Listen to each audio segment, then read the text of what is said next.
Hello बच्चों, स्वागत है आपका मेरे चैनल एनसीईआरटी विद राहुल में। आज बेसिकली इस वीडियो में हम जो बात करेंगे वो आपके नाइन्थ क्लास का आपका जो अर्थशास्त्र जो आपकी पाठ्य पुस्तक है उसका जो आपका पहला चैप्टर है पालमपुर गांव की कहानी। तो इस चैप्टर के हम जो है भाग दो की आपकी ये वीडियो है, मतलब कि कुछ चैप्टर जो है हम लगभग आधा चैप्टर जो है हम जो इस वीडियो का पहला पार्ट था पार्ट 1 उसमें क्लियर कर चुके हैं, और बाकी जो आपका शेष पार्ट जो हम रहता है उसको हम इस वाली जो है वीडियो उसमें कवर करेंगे। तो बेसिकली हमने जो आपका पढ़ लिया था वो चैप्टर कहाँ तक क्लियर हो गया था आपका कि यह क्या भूमि यह धारण कर पाएगी, यानी कि हमने जो देखा था कि जो हरित क्रांति में एक कृषि की पैदावार की बिल्कुल नई पद्धति है जो किसानों के सामने आई थी, और कुछ किसानों ने जैसे पंजाब, हरियाणा और पश्चिमी उत्तर प्रदेश के किसानों ने उस जो है पद्धति को अपने उपयोग में भी ले आए थे। तो क्या भूमि पर उसका क्या असर था, ठीक है। भूमि के अलावा जैसे और कृषि के जो अन्य कारक होते हैं जैसे सिंचाई होता है, पानी होता है, तो उस पर क्या क्या उसके प्रभाव पड़े थे, उन सबको हमने बेसिकली जो पुरानी वाली वीडियो थी उसमें हमने जान लिया था। अब हम बात करेंगे इस चैप्टर के आगे के भाग में, ठीक है। तो आइए शुरू कर लेते हैं एक बार। तो रासायनिक उर्वरक बेसिकली ऐसे खनिज होते हैं जो पानी में घुल जाते हैं और पौधे को तुरंत उपलब्ध हो जाते हैं, लेकिन मिट्टी इन्हें लंबे समय तक धारण नहीं कर सकती। वे मिट्टी से निकलकर भौमजल, नदियों और तालाबों को प्रदूषित करते हैं।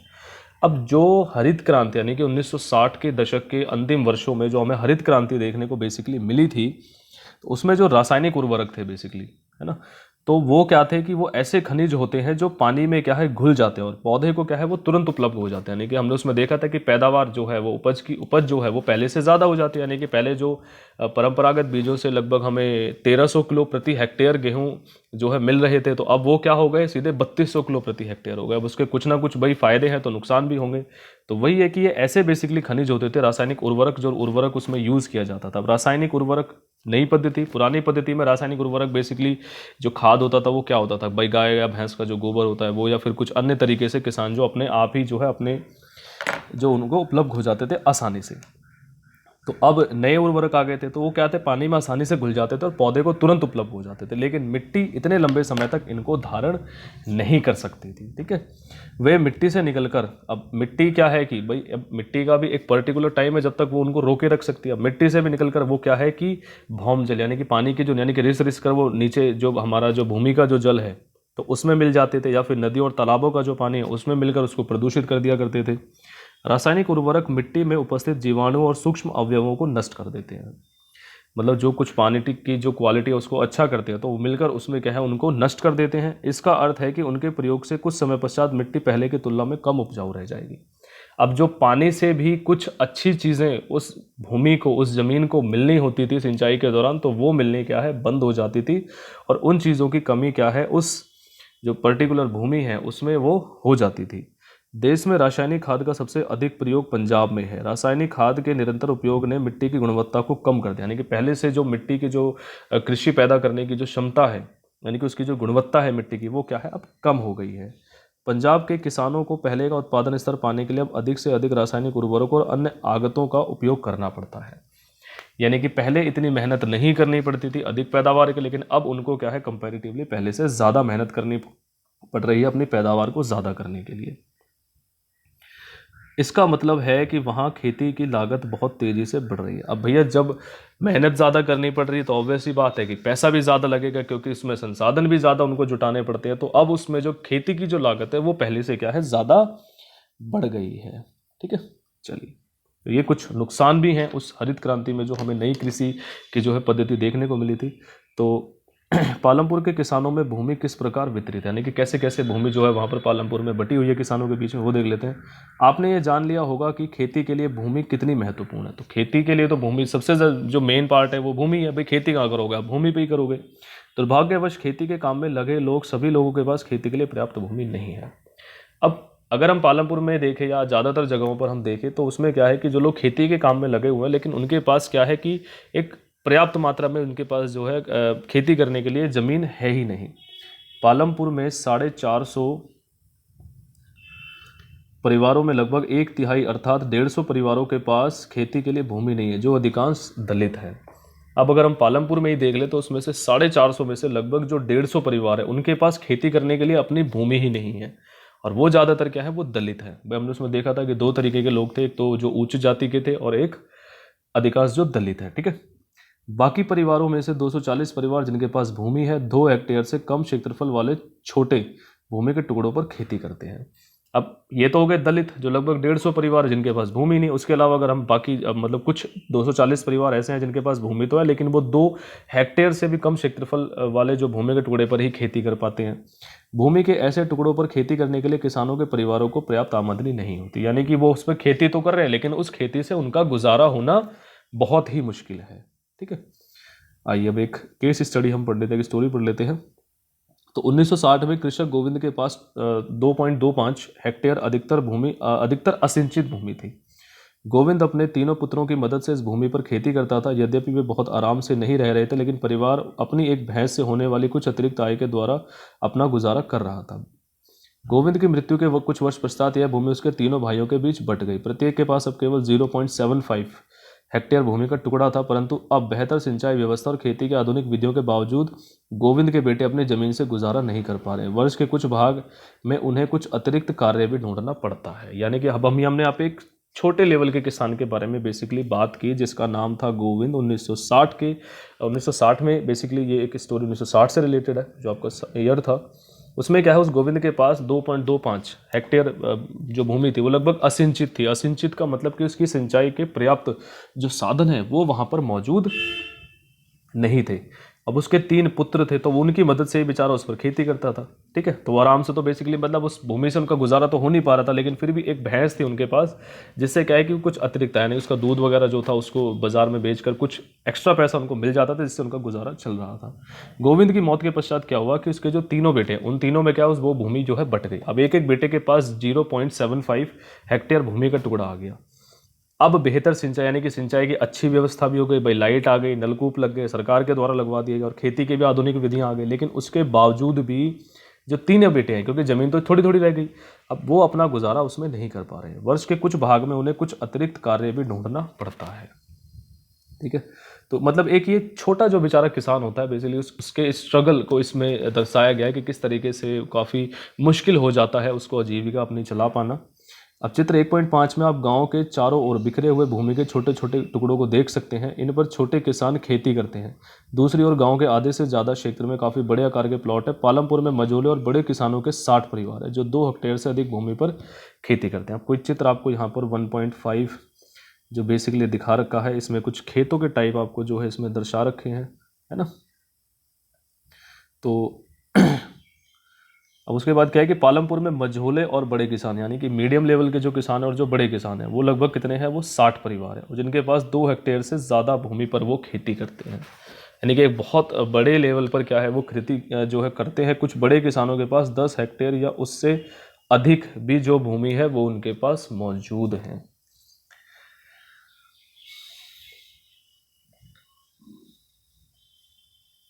बात कर लेते हैं नेक्स्ट कि श्रम की व्यवस्था कौन करेगा, यानी कि उसमें जो मजदूर काम करेंगे बेसिकली खेतीबाड़ी में उसकी व्यवस्था जो है वो कौन करेगा। तो भूमि के पश्चात श्रम उत्पादन का दूसरा आवश्यक कारक है। अब भाई खेती के उत्पादन के लिए भूमि तो ज़रूरी है, वो तो हमने देख लिया, वो तो प्राइमरी है आपका एक तरीके से कि वो तो होना ज़रूरी है। उसके अलावा अब क्या है, श्रम भी खेती के उत्पादन में एक बहुत बड़ा रोल पैदा करता है, यानी कि जो लोग उसमें काम करते हैं।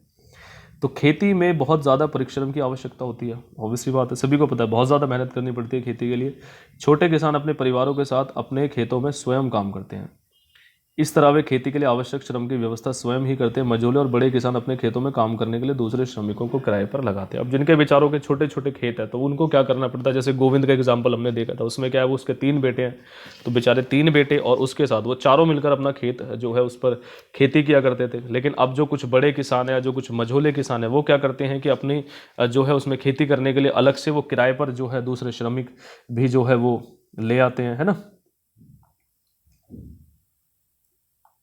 चलिए, खेतों में काम करने के लिए श्रमिक या तो भूमिहीन परिवारों से आते हैं या बहुत छोटे प्लॉटों में खेती करने वाले परिवारों से आते हैं। अब खेतों में जो लोग काम करते हैं बेसिकली जो मझोले और जो बड़े किसान यानी कि जो मीडियम लेवल के जो किसान है या फिर जो आपके बड़े किसान हैं, तो उसमें उनके खेतों में काम करने के लिए जो श्रमिक होते हैं, जो मजदूर होते हैं, वो या तो भूमिहीन परिवार से आते हैं जिनके पास मान लो अपना काम मतलब खेती करने के लिए खेती नहीं है, ठीक है, या फिर वो क्या है छोटे छोटे खेतों के मालिक होते हैं जिनको एक्स्ट्रा थोड़ा पैसे के लिए वो उनके खेतों में भी काम करने आ जाते हैं।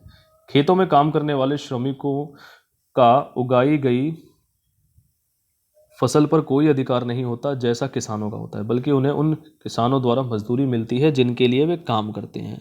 अब ये जो श्रमिक, ये जब मजदूर बेचारे खेतों में काम करने के लिए आते हैं तो उनका उस फसल पर कोई अधिकार नहीं होता जिसको वो उपजाते हैं, जिसकी वो खेती करते हैं, बल्कि उनको क्या है कि उन किसानों द्वारा थोड़ा बहुत पैसा दे दिया जाता है उनकी मेहनत के बदले, जिनके वो खेत होते हैं, जिनके लिए वो काम करते हैं। मजदूरी नगद या वस्तु जैसे अनाज के रूप में हो सकती है, कभी कभी श्रमिकों को भोजन भी मिलता है। अब जो मजदूरी यानी कि जो पैसा उनको काम करने के बदले मिलता है वो या तो नगद भी हो सकता है पैसों के रूप में, या फिर क्या है कि उन बदले में उनको थोड़ा बहुत जो है अनाज भी वो जो भूमि के मालिक है वो दे देते हैं। कभी कभी श्रमिकों को भोजन भी मिलता है। तो कभी कभी क्या है कि भाई मान लो नगद या अनाज के रूप में तो उनको मजदूरी मिल ही गई, लेकिन कभी कभी क्या होता है कि बहुत से होते हैं बेचारे जो ठीक लोग होते हैं, वो क्या है उनको जब वो काम करते हैं तो उनको भोजन वगैरह भी वो क्या है उनको दे देते हैं खाना खाने के लिए। मजदूरी एक क्षेत्र से दूसरे क्षेत्र का, एक फसल में दूसरी फसल और खेत में एक से दूसरे कृषि कार्य के लिए अलग अलग होती है। तो मजदूरी वो होती है एक क्षेत्र से दूसरे क्षेत्र तक, ठीक है, एक फसल से दूसरी फसल, और खेत में एक से दूसरे, जैसे बुआई और कटाई के लिए अलग अलग होती है। अब अलग अलग काम के लिए अलग अलग मजदूरी जो है वो दी जाती है। मान लो कोई क्षेत्र ऐसा है कि उसमें वहाँ पर मजदूरी ज़्यादा मिलती है खेतों में काम करने के लिए, कोई क्षेत्र ऐसा है कि वहाँ पर मजदूरी कम मिलती है। कहीं पर क्या होता है कि एक फसल, जैसे मान लो आपने गेहूं की खेती की उसमें पैसा ज़्यादा मिल गया, कहीं और चावल की खेती उसमें पैसा कम मिल गया, ठीक है। उसी के अलावा जैसे और भी जो खेतों में जो जो कार्य है, जैसे बुआई के लिए अलग मजदूरी, कटाई के लिए अलग मजदूरी, तो ये सब मजदूरी भी क्या है अलग अलग हो जाती है। रोजगार की अवधि में भी काफ़ी भिन्नताएं हैं। अब ऐसा ज़रूरी नहीं है कि जो बेचारे मजदूर हैं जिनके पास अपनी भूमि नहीं है या उनके पास कम भूमि है अपनी खेती के लिए, अब उनको हर टाइम ही कि दूसरे खेतों में काम करने को मिल जाए, तो ऐसा ज़रूरी नहीं है। तो खेत में काम करने वाले श्रमिक या तो दैनिक मजदूरी के आधार पर कार्य करते हैं, या उन्हें कार्य विशेष जैसे कटाई या पूरे साल के लिए काम पर रखा जा सकता है। अब जो ये मजदूर बेसिकली दूसरों के खेतों में जा जाकर जो काम करते हैं, अब वो ऐसे श्रमिक होते हैं जिनको या तो दैनिक मजदूरी के, भाई अगर मान लो मेरा 10 दिन का काम है तो 10 दिन के मैं तुम्हें इतना पे कर दूंगा, तो 10 दिन तक तो उनको काम मिला, 10 दिन के बाद उनके पास काम नहीं है, या तो इस आधार पर वो कार्य करते हैं, या फिर कार्य विशेष यानी कि जैसे कटाई का मौसम शुरू हो गया तो कटाई करने के लिए आ गए, या फिर ऐसा होता है कई बार कि पूरे साल के लिए उनको काम पे रख सकते हैं। जैसा हमने शुरू में बात की थी कि पालमपुर के जो कुछ किसान हैं तो वो एक साल में 3 तरह की फसल बोते हैं, तो हो सकता है कि वो श्रमिकों को रख ही लेते हैं पूरे साल के लिए कि भाई कोई नहीं, तुम पूरे साल हमारे यहाँ पर काम करो।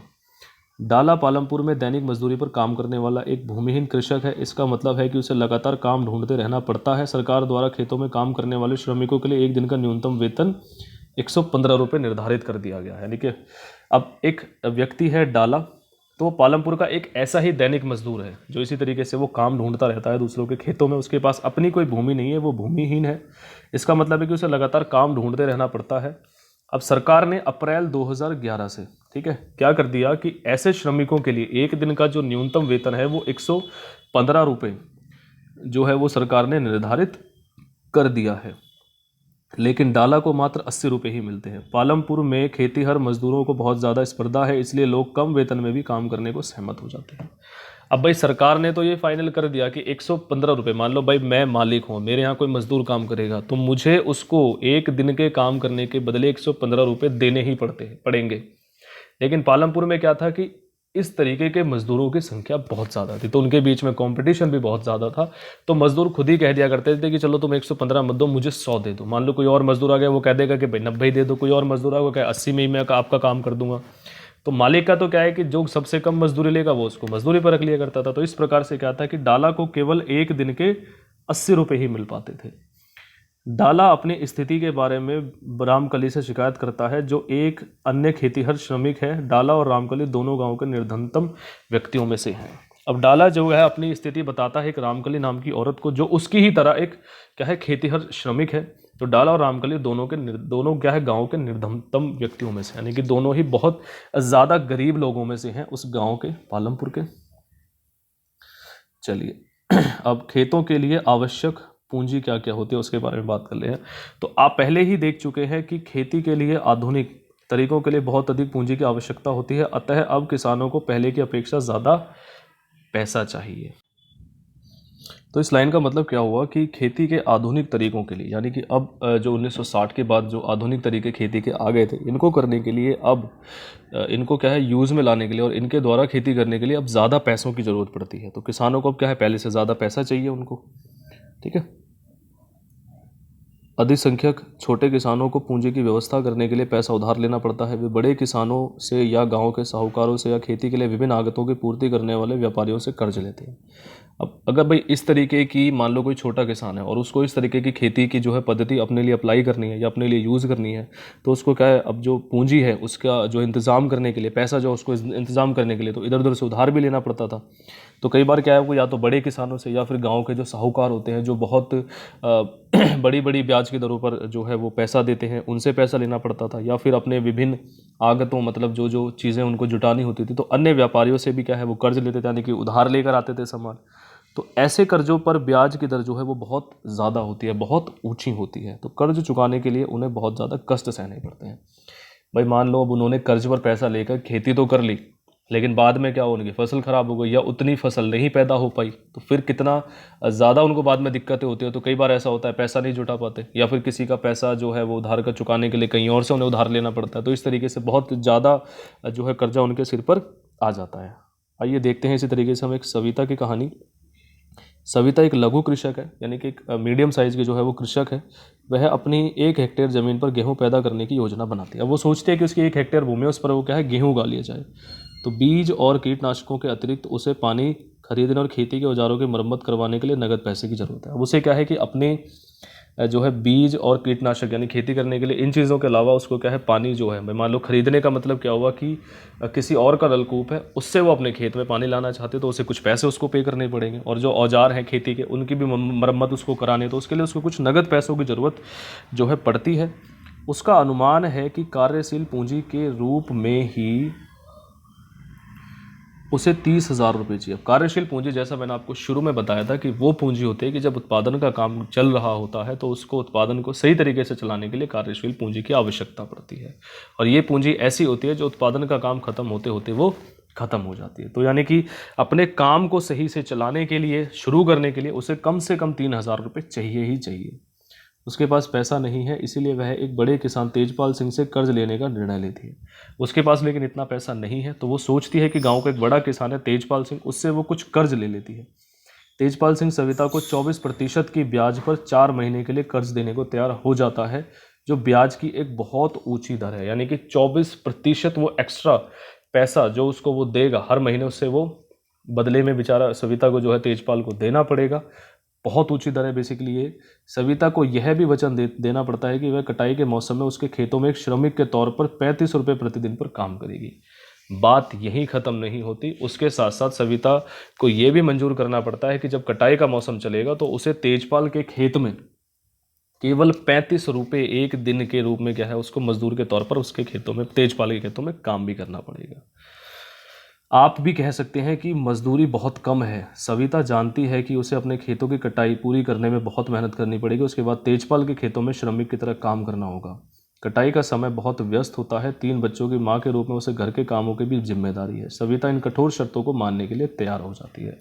अब उस बेचारी की भी मजबूरी है, उसके 3 बच्चे भी हैं। अगर वो ऐसा ना करे, या तेजपाल को अगर मान लो भाई अब उसको पहले तो अपने खेत उसको तैयार करने पड़ेंगे, फिर उनकी कटाई उसको करनी पड़ेगी फसल की, फिर उसका पैसा भी चुकाना है तेजपाल का, उसके साथ साथ अपनी फसल की कटाई करने के बाद उसके जो है खेतों की भी उसे कटाई करनी पड़ेगी। तो कितना ज़्यादा हेक्टिक हो जाएगा, आप ये अनुमान लगा सकते हो एक सविता के रूप में खुद को देखकर, है ना। सविता इन कठोर शर्तों को मानने के लिए तैयार हो जाती है, क्योंकि उसे मालूम है कि छोटे किसानों को कर्ज मिलना बहुत कठिन है। उसको मानना पड़ता है बेचारे को। अब उसे पता है कि भाई अगर ये नहीं देगा तो उसे पता है कि ज़्यादा लोग क्या है उसको कर्ज दे नहीं सकते, बेचारी कहाँ कहाँ घूमेगी। तो फिर वो उसकी शर्तों को मानने के लिए तैयार हो जाती है। छोटे किसानों के विपरीत मझोले और बड़े किसानों को खेती से बचत होती है।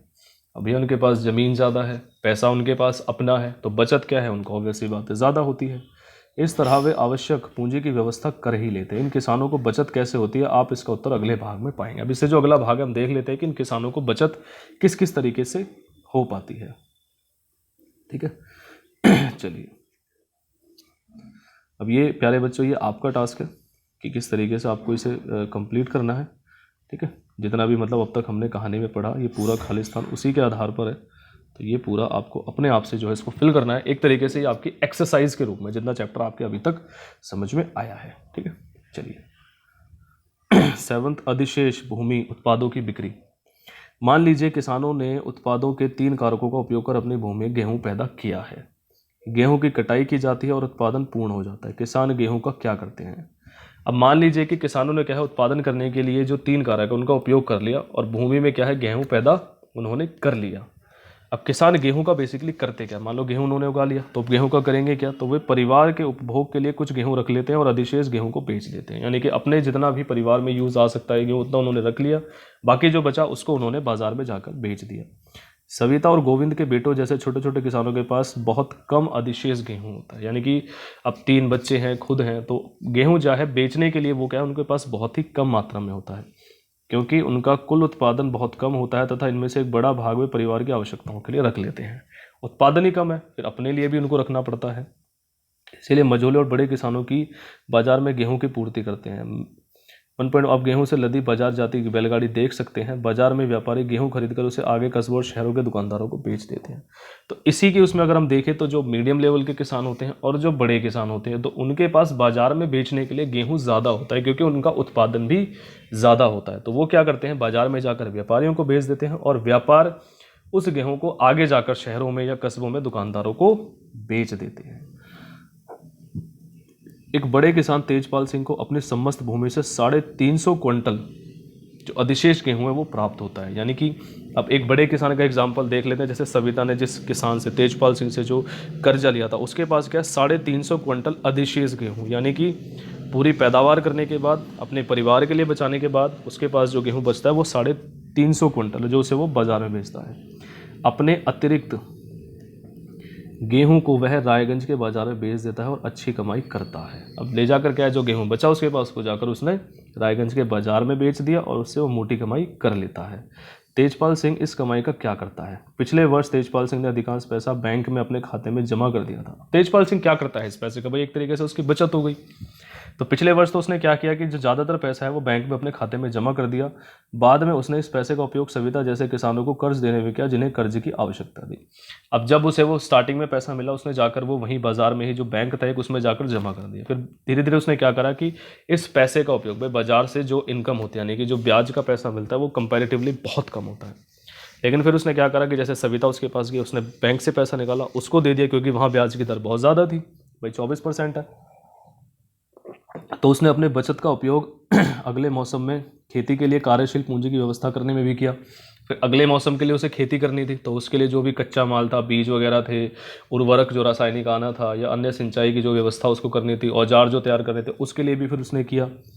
इस वर्ष तेजपाल सिंह बचत के पैसों से एक और ट्रैक्टर खरीदने की योजना बना रहा है। दूसरे ट्रैक्टर से उसकी स्थिर पूंजी में वृद्धि हो जाएगी। अब इस साल क्या है कि जो तेजपाल है वो एक अपनी बचत से एक और अन्य ट्रैक्टर खरीदने की भी योजना बना रहा है। तो इस प्रकार से क्या, वो स्थिर पूंजी मैंने आपको क्या बताया था कि ऐसी पूंजी बेसिकली जो बहुत लंबे समय तक काम आ जाती है, ठीक है, जैसे ट्रैक्टर हो गया, मशीन हो गए, भवन हो गए, औजार हो गए, तो ये कई बार हमारे काम में आ जाते हैं। भाई ट्रैक्टर एक कार्यशील पूंजी तो हम कह ही नहीं सकते, क्योंकि ऐसा तो है नहीं कि एक बार खेती करी ट्रैक्टर खराब, ये तो कई बार की खेती हमारी कर देगा। तो ये हो गई आपकी स्थिर पूंजी।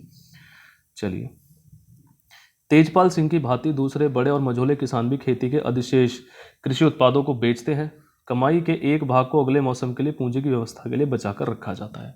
अब तेजपाल सिंह की ही तरह और दूसरे भी जो बड़े और मध्यम वर्ग के जो किसान हैं वो अपने अधिशेष को कृषि उत्पादों को बेचते हैं, ठीक है। यानी कि उनके पास मान लो जिस चीज़ की भी वो खेती कर रहे हैं, तो उससे जो अपने परिवार के लिए बचाकर जो बाकी बच जाता है उसको वो बाजार में बेच देते हैं।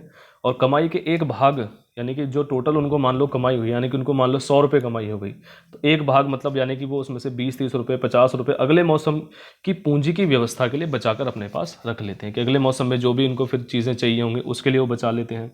इस तरह वे अपनी खेती के लिए पूंजी की व्यवस्था अपनी ही बचतों से कर लेते हैं। यानी कि आगे की जो उनको काम, उनको खेती जो करनी है उसका इंतज़ाम वो पहले वाले जो भी उनको बचत हुई उसमें से ही कर लेते हैं। कुछ किसान बचत का उपयोग पशु, ट्रक आदि खरीदने एवं दुकान खोलने में भी करते हैं। जैसा कि हम देखेंगे, इन सबको गैर कृषि कार्य के लिए पूंजी जो है। अब गैर कृषि कार्यों के लिए पूंजी का मतलब क्या हुआ कि एक तो हमने अभी यहाँ पर देखा कि कुछ किसान तो क्या करते हैं, इस साल की जो बचत हुई उसमें से एक हिस्सा निकालकर अगले साल की खेती के लिए बचा कर रख लेते हैं।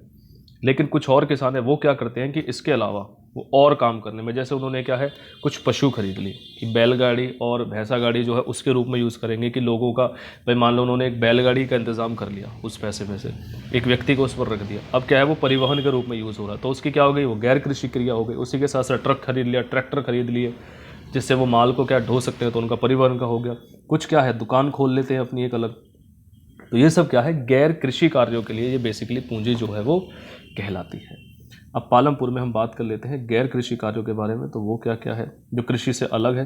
तो हमने देखा कि पालमपुर में खेती ही प्रमुख उत्पादन क्रिया, ये तो हम स्टार्टिंग से देखते आ रहे हैं इस चैप्टर के कि वहाँ पर जो प्रमुख उत्पादन की क्रिया है वो आपकी खेती ही है। अब हम कुछ गैर कृषि उत्पादन क्रियाओं पर विचार करेंगे। पालमपुर में काम करने वाले केवल 25% लोग कृषि के अतिरिक्त अन्य कार्य करते हैं, यानी कि 75% जो लोग हैं पालमपुर के वो खेती करते हैं, 25% जो बचे हुए लोग हैं वो कुछ अन्य कार्य भी खेती के अलावा कर लेते हैं। डेयरी एक प्रचलित प्रक्रिया, अब कृषि के साथ साथ एक प्रचलित प्रक्रिया और है, वो क्या है डेयरी।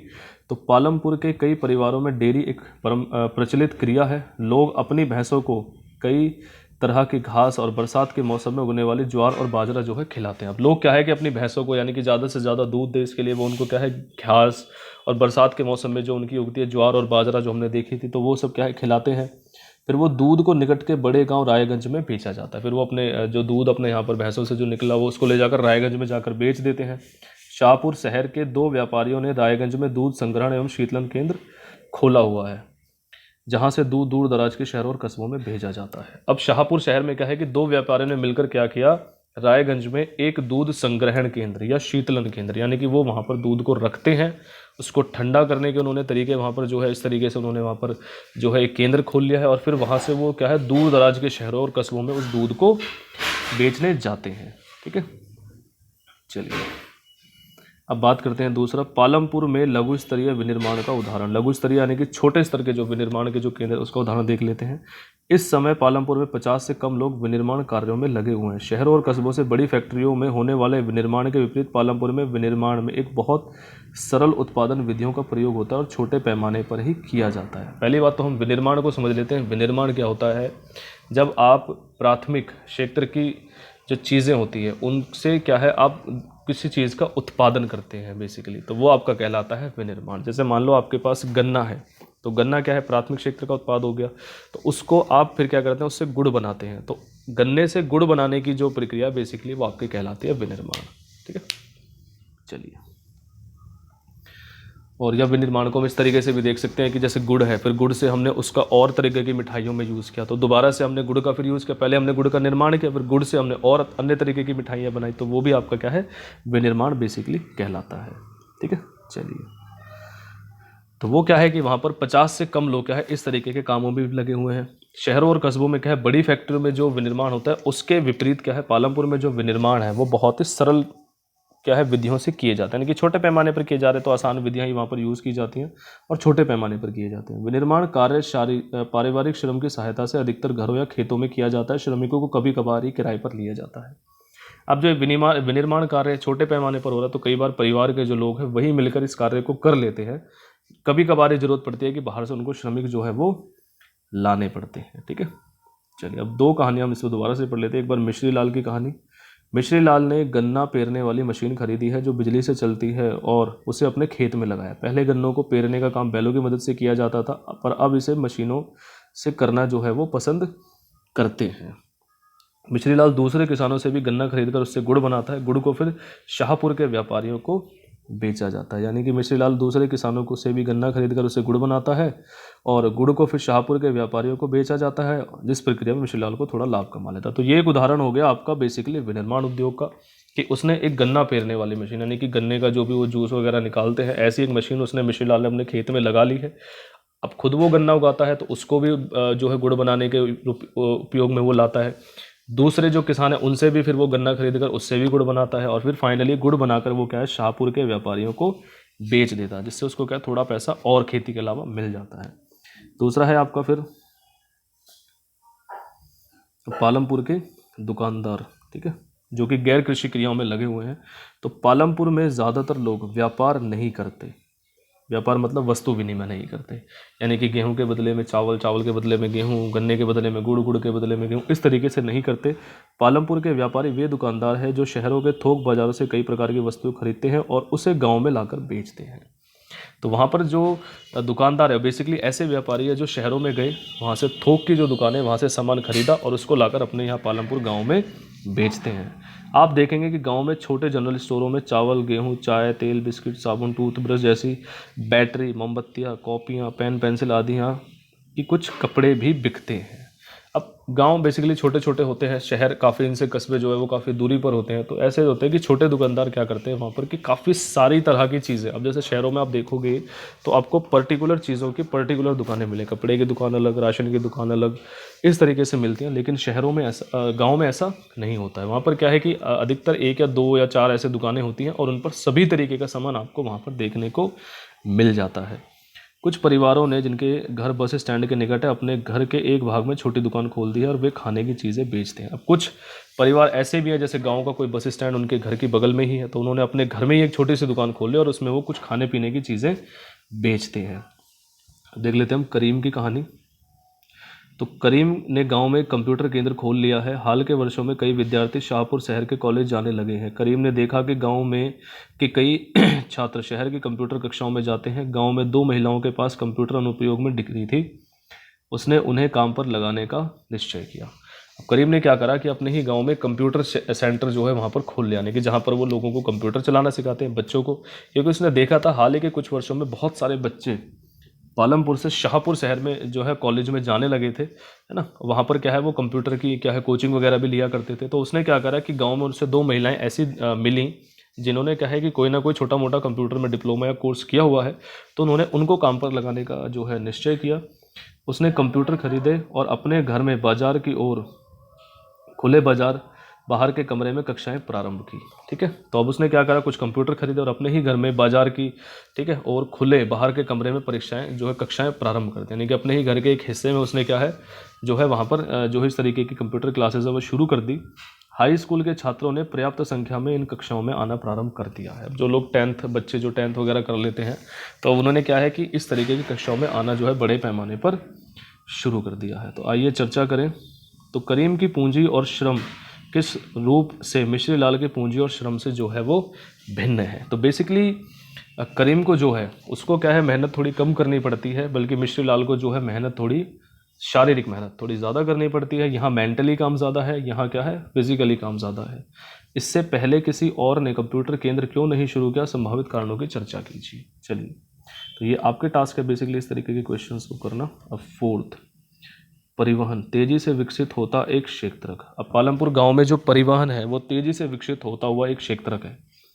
पालमपुर और रायगंज के बीच सड़क पर कई प्रकार के वाहन चलते हैं। रिक्शे वाले, तांगे वाले, जीप, ट्रैक्टर, ट्रक ड्राइवर तथा परंपरागत बैलगाड़ी और दूसरी गाड़ियां चलाने वाले वे लोग हैं जो परिवहन सेवाओं में शामिल हैं। अब जब हम पालमपुर से और रायगंज के बीच में देखेंगे तो वहाँ पर सड़क पर क्या है हम बहुत तरीके के वाहनों को क्या है चलते हुए देख सकते हैं, जिसमें आपके रिक्शे वाले हैं, तांगे वाले हैं, जीप है, ट्रैक्टर है, ट्रक ड्राइवर हो गए आपके, और परंपरागत जो बैलगाड़ियाँ पहले चलते थे, दूसरी गाड़ियाँ चलाने वाले वो लोग हैं जो परिवहन सेवाओं में शामिल है। अब जो लोग इन सभी साधनों को जो है चलाने का काम करते हैं वो बेसिकली परिवहन सेवाओं में क्या है शामिल हैं। वे लोगों और वस्तुओं को एक जगह से दूसरी जगह लेकर जाते हैं और इसके बदले में उन्हें पैसा मिलता है। वो क्या करते हैं कि लोगों को एक जगह से दूसरी जगह लेकर जाते हैं, जिसके बदले में क्या उन्हें पैसा मिलता है। गत कई वर्षों से परिवहन से जुड़े लोगों की संख्या बहुत तेजी से बढ़ गई है। पिछले कुछ वर्षों में अगर हम देखें तो ऐसे लोगों की संख्या क्या है काफ़ी बड़ी मात्रा में जो है वो बढ़ गई है। किशोर की कहानी। किशोर एक खेतीहर मजदूर है। अन्य ऐसे ही श्रमिकों की भांति किशोर भी अपनी मजदूरी से अपने परिवार की आवश्यकताएं पूरी करने में कठिनाई होती थी। कुछ वर्ष पहले किशोर ने बैंक से कर्ज लिया। यह एक सरकारी कार्यक्रम के अंतर्गत था जिसमें भूमिहीन निर्धन परिवारों को सस्ते कर्ज दिए जा रहे थे। किशोर ने इस पैसे से एक भैंस खरीदी और अब वह भैंस का दूध बेचता है। तो किशोर भी क्या है खेतीहर मजदूर है, जिसके पास अपनी खेती करने के लिए क्या है ज़मीन नहीं है। तो उसने भी क्या करा कि अन्य मजदूरों की ही भांति अपनी मजदूरी की क्या है उसे अपने परिवार की आवश्यकताएं पूरी करने में कठिनाई होती थी, जो भी मजदूरी उसे मिलती थी।